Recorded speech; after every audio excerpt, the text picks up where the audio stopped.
Good morning students. आज का अपना टॉपिक सदिशों का संयोजन होगा। सदिशों का संयोजन, एडिशन ऑफ वेक्टर्स। तो देखना, हमने पहले सदिश और अदिश राशियां पढ़ी हुई हैं। तो सदिश राशियां क्या होती हैं हम पुनः देख लेते हैं। सदिश राशियां और अदिश राशियां,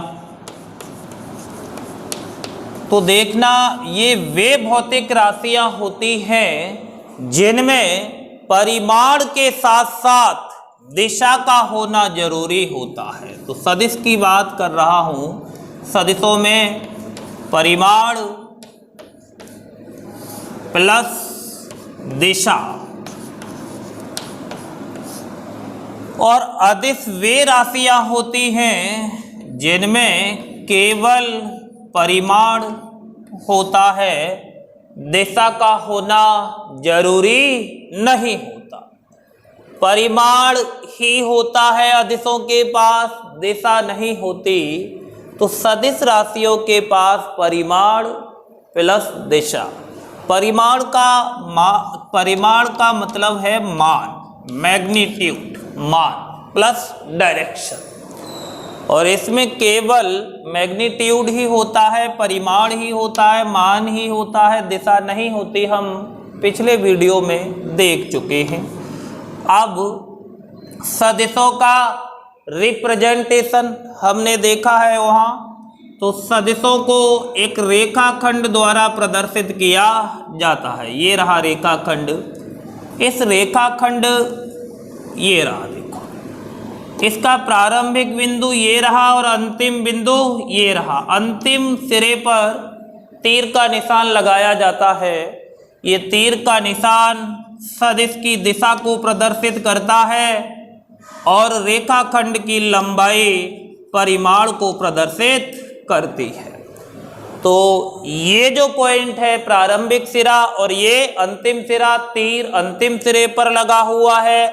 तो ये जो प्रारंभिक सिरा है इसे टेल कहा जाता है और इसे अंतिम सिरे पर अंतिम सिरे को हेड कहा जाता है। तो ये था रिप्रेजेंटेशन ऑफ वेक्टर्स। तो अब हम सदिशों के संयोजन पर आते हैं।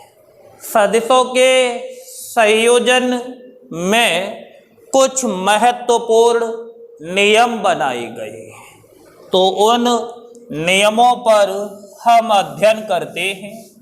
तो नंबर फर्स्ट जो पहला नियम है वो त्रिभुज नियम है। सदिशों के संयोजन का त्रिभुज नियम। तो फर्स्ट या ए मान लेता हूं मैं, सदिशों के संयोजन, जोड़ना है ना, संयोजन का त्रिभुज नियम। सदिशों के संयोजन का त्रिभुज नियम। तो देखना इस नियम में भी दो विधियां हैं।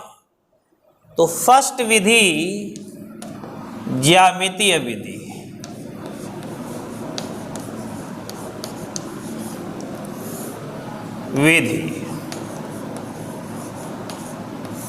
और दूसरी विश्लेषण विधि है। तो हम ज्यामितीय विधि को पहले समझते हैं।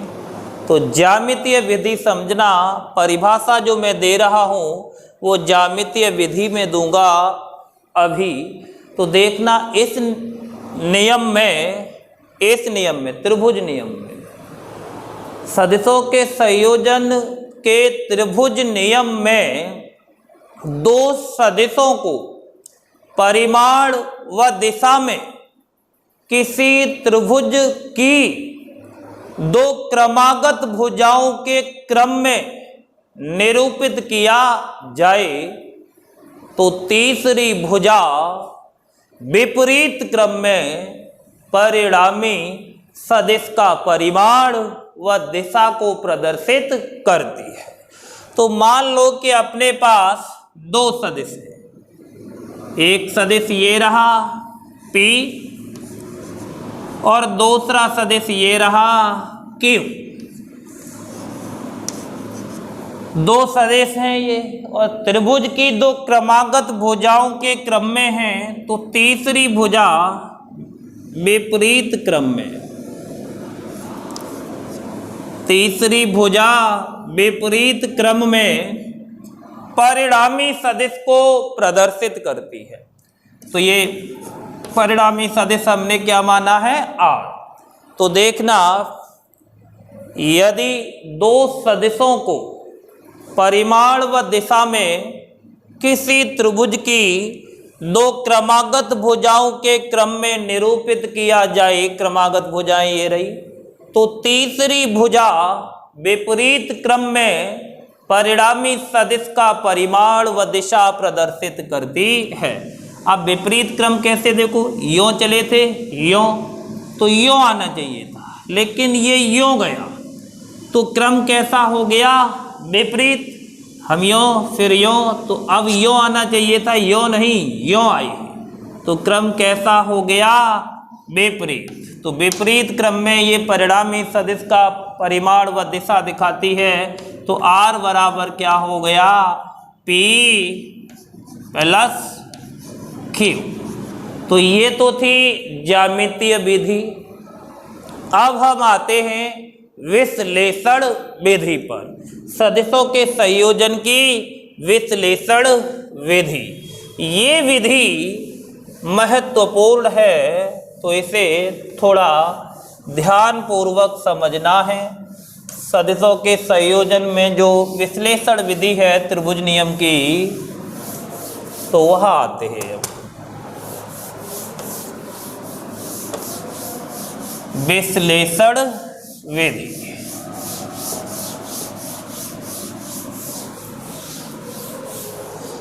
तो अब नंबर 2 जो विधि है, नंबर 2 विश्लेषण विधि।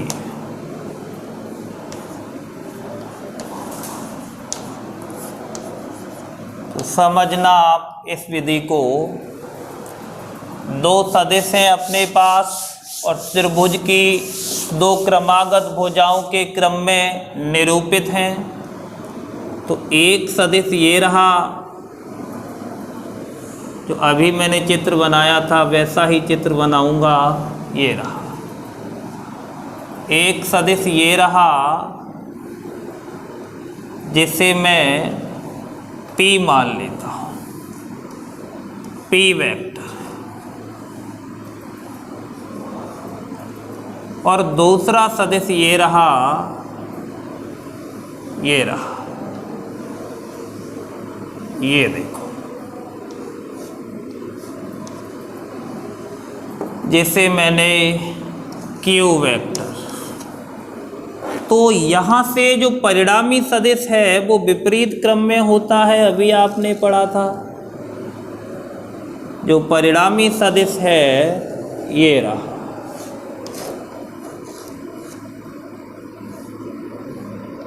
ये रहा। तो देखना ये क्या है, परिणामी सदिश R। इस पॉइंट को मैं A दे देता हूँ और इस पॉइंट को मैं B दे देता हूँ और इस पॉइंट को C दे देता हूँ। तो ABC एक त्रिभुज बन गया। तो देखो ये त्रिभुज की दो क्रमागत भुजाएं हैं, ये परिणामी सदिश को दिखा रही है तीसरी भुजा विपरीत क्रम में। तीसरी भुजा ये रही, विपरीत क्रम में क्या दिखा रही है, परिणामी सदिश को। अब हम क्या करते हैं कि भुजा AB को आगे बढ़ाते हैं। भुजा AB को हमने क्या किया, आगे बढ़ाया, ये रहा। और बिंदु सी से हमने क्या डाल दिया, लंब। ये देखो, बिंदु सी से लंब डाल दिया, तो ये जो लंब है ये पॉइंट में क्या दे देता हूं, डी। तो जो परिणामी सदिश है वो सदिश P से अल्फा कोण बना रहा है। परिणामी सदिश सदिश P के साथ अल्फा कोण बना रहा है, और ये जो है इस कोण को मैंने क्या मान लिया, थीटा। तो अब आप देखना, इसमें हमें दो समकोण त्रिभुज नजर आ रहे हैं। दो समकोण त्रिभुज क्या हो रहे हैं, दिखाई दे रहे हैं हमें। तो देखो, एक तो ADC है, क्योंकि ये कोण 90 डिग्री है, ये कोण 90 डिग्री है। तो ADC और ADC समकोण है, और BDC ये भी समकोण त्रिभुज है। तो हम यहाँ दो समकोण त्रिभुजों को देख रहे हैं। तो देखना, क्षेत्र में समकोण त्रिभुज ADC में पाइथागोरस प्रमेय से, ADC में पाइथागोरस प्रमेय लगाते हैं तो प्रमेय क्या कहती है,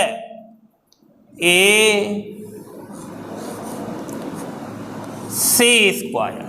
देखो, ये समकोण है, समकोण के सामने क्या होता है, कर्ण, और ये कोण है तो कोण के सामने क्या होता है, लंब, बचा वो आधार। AC²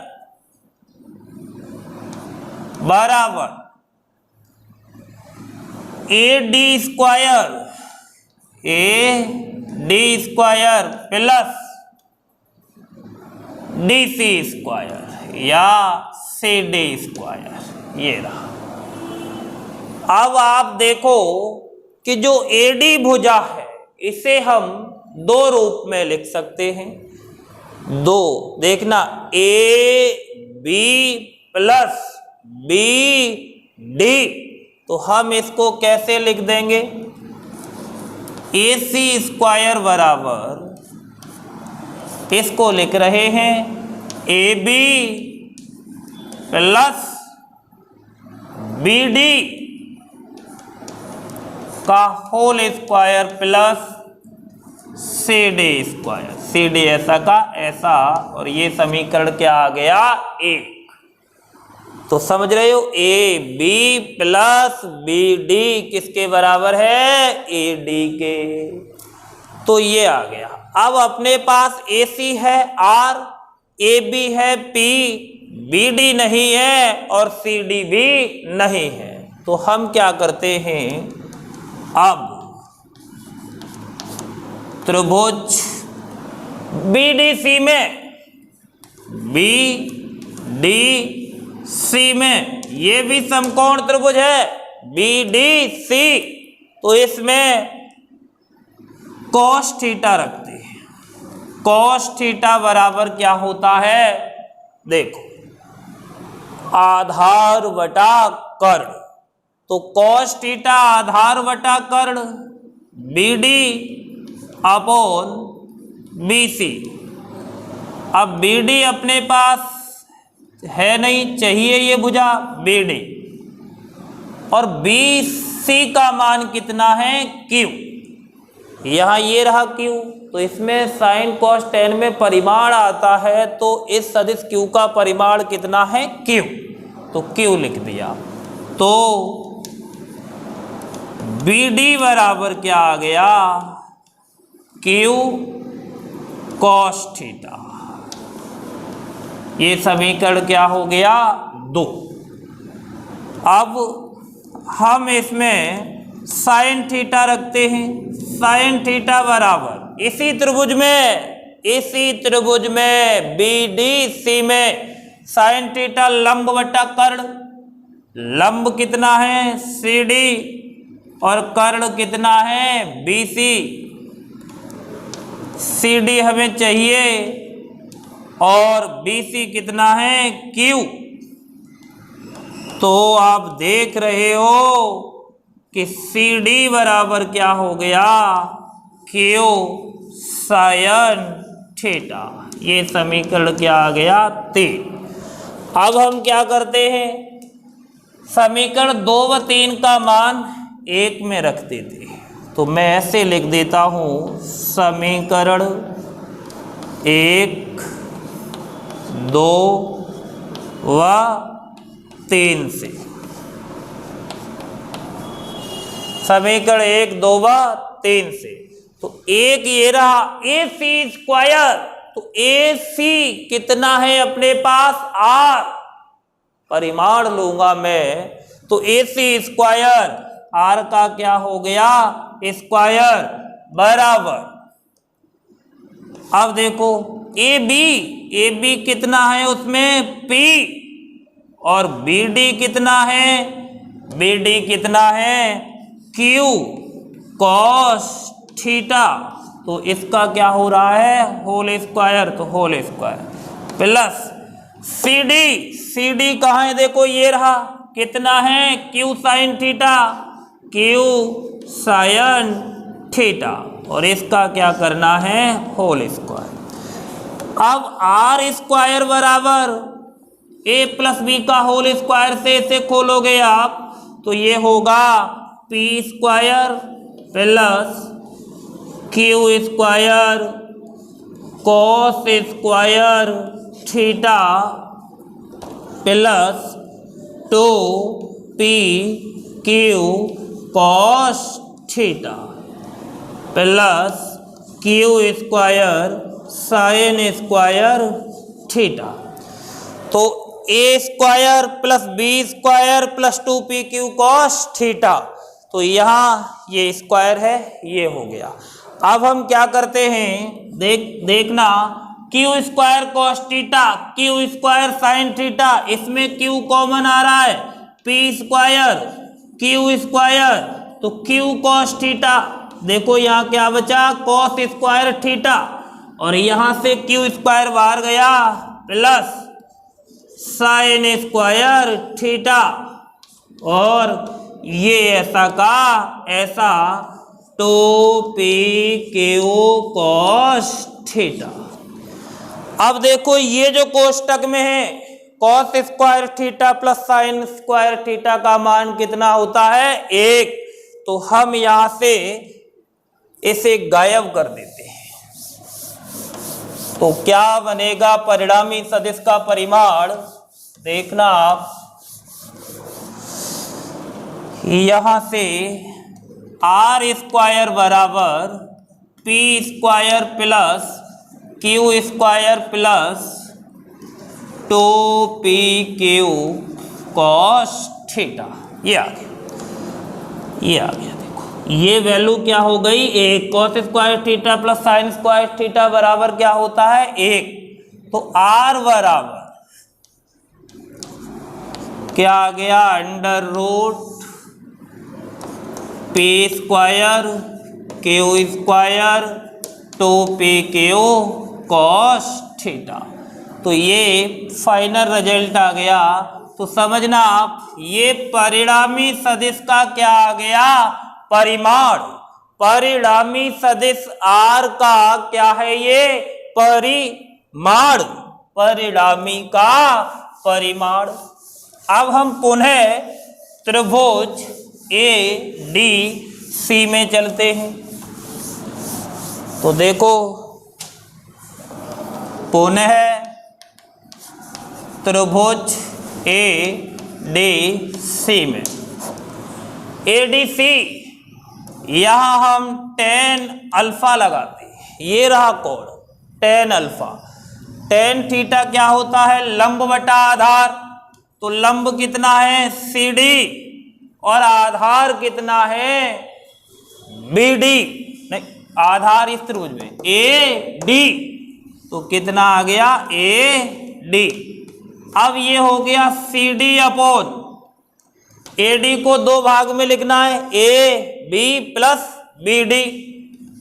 तो AB प्लस BD। अब tan अल्फा बराबर CD अभी हमने निकाला था साइन थीटा डाल के, तो क्या आया था रिजल्ट? Q साइन थीटा, समीकरण 3 जो देखा था आपने। और AB कितना है? P। AB कितना है? P। और BD हमने अभी निकाला है cos थीटा लगा के इस त्रिभुज में, तो वो कितना था? Q cos theta. तो ये आ गया। अब यहां से मैं अल्फा निकालूं तो अल्फा बराबर tan inverse Q sine theta upon P plus Q cos theta, ये आ गया। तो ये R है परिणामी सदिश का परिमाण, और ये अल्फा क्या है? उसकी दिशा। तो ये तो परिणामी का परिमाण और अल्फा क्या दिखा रहा है? दिशा आगे किधर है। अब हम इसमें कुछ कंडीशन रखते हैं। जब दोनों सदिश समान दिशा में, जब दोनों सदिश समान दिशा में हो, तो कंडीशन फर्स्ट, स्थिति फर्स्ट, जब दोनों सदिश समान दिशा में हो, तो देखना जिधर P है उधर ही Q है, तो थीटा बराबर क्या होगा? 0 डिग्री। अतः R बराबर ये रहा, क्या हो जाएगा? P square Q square 2PQ cos 0। और cos 0 का मान कितना होता है? 1। तो 2PQ, तो ये बन गया under root P plus Q का whole square. P plus Q का क्या बन गया? Whole square. अब ये स्क्वायर रूट खत्म कर देगा, तो क्या है? P प्लस Q, ये आ गया। ये सर्वाधिक मान है। अब हम यहाँ पर अल्फा निकालते हैं, तो tan इनवर्स, ये रहा formula, Q sine theta, theta 0 है, P plus Q cos 0, sine 0 का मान क्या होता है? 0। तो पूरा ही क्या हो गया? 0। tan इनवर्स 0 बराबर 0। तो अल्फा बराबर क्या आ गया? 0। अब हम कंडीशन सेकंड देखते हैं। जब दोनों सदिश परस्पर लंबवत हो, लंबवत हो, तो थीटा बराबर कितने डिग्री होगा? 90 डिग्री। तो थीटा बराबर 90 डिग्री। इस कंडीशन में R और अल्फा का मान हमें क्या करना है? ज्ञात। तो समझना, आप थीटा का मान लिखना है R वाले फॉर्मूले में। R बराबर under root P square Q square 2PQ cos 90। cos 90 का मान क्या होता है? 0। तो P स्क्वायर Q स्क्वायर, ये तो क्या हो गया? 0। तो R बराबर under root P square plus Q square, ये आ गया। अब यहाँ हम अल्फा निकालें, तो अल्फा बराबर tan इनवर्स Q साइन 90 सूत्र ये रहा, P plus Q cos 90। Sine 90 का मान 1 और cos 90 का मान 0, तो ये बचा tan इनवर्स Q साइन 90 1 हो गया, और ये क्या है? P, ये 0 हो गया P, ये आ गया अल्फा। अब इसमें कंडीशन थर्ड कि जब दोनों सदिश परस्पर विपरीत हो, जब दोनों सदिश परस्पर विपरीत दिशा में हो तो जो थीटा है उसका मान कितना होगा? 180। दोनों सदिश परस्पर विपरीत हो तो देखना, तो थीटा बराबर कितना होगा? 180 डिग्री। अब हमें परिणामी निकालना है, तो P square Q square 2pq cos 180। अब cos 180 का मान -1 होता है, तो यह हो गया P square Q square 2pq और cos 180 का मान -1, तो under root P square Q square plus इसकी जगह क्या कर दो -2pq। तो देखो ये बन गया under root p minus Q का होल स्क्वायर। तो r बराबर p माइनस क्यू। अब यहाँ हम अल्फा निकालें, tan इनवर्स क्यू साइन 180, ये रहा formula, p plus Q cos 180। अब साइन 180 का मान क्या होता है? 0। कॉस 180 -1 है, लेकिन साइन 180 0 है, तो पूरी कहानी क्या हो गई? 0। tan inverse 0। तो ये अल्फा बराबर क्या आ गया? 0। ये थी 3 कंडीशन। अब हम इस पर एक न्यूमेरिकल देख लेते हैं कि यदि दो सदिश हैं अपने पास, एक न्यूमेरिकल लेते हैं, सिद्ध कीजिए कि दो समान परिमाण के सदिशों के मध्य कोण 2/3 पाई है, तो उनके परिणामी का परिमाण किसी एक सदिश के परिमाण के तुल्य होगा। तो देखना आप, जो अपना क्वेश्चन है कि दो समान परिमाण के सदिश हैं, तो समान परिमाण के P बराबर क्या है? Q, और कोण दिया है 2/3 पाई। तो सिद्ध करना है कि परिणामी का परिमाण किसी एक सदिश के परिमाण के बराबर होगा। तो फॉर्मूला क्या होता है? P square Q square plus 2pq cos theta.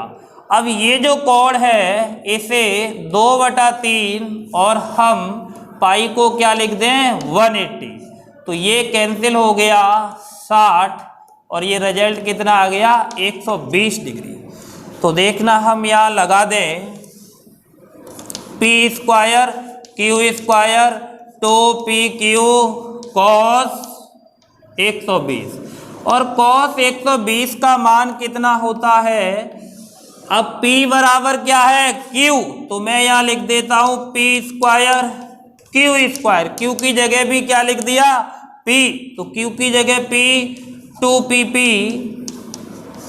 cos 120 का मान -1/2 होता है। तो 2 से 2 क्या हो गया? कैंसिल।